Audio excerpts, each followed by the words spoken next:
Okay, I gotta show Kyle and Jim how the blizzard's going. January 9th, day after Alex's birthday. We got everything all dug out. You see the van there. But the other two cars, well, we got Ed's car dug out, but not the other one. He hasn't driven anywhere.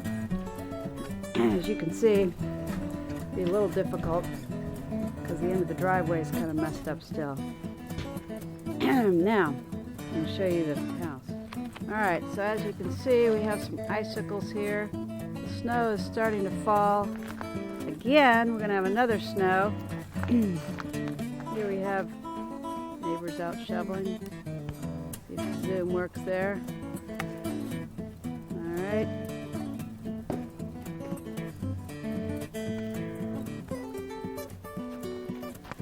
I'm going to try to put together a film here so I can practice. Oh, more people down there shoveling. Okay, we got a lot of snow. Alec did this sidewalk. I guess the plow came along, got a little bit messed up. Okay, the backyard's not really accessible since we can't get the door open here. But as you can see, got a good amount of snow here. All right, I'm going to check out the video.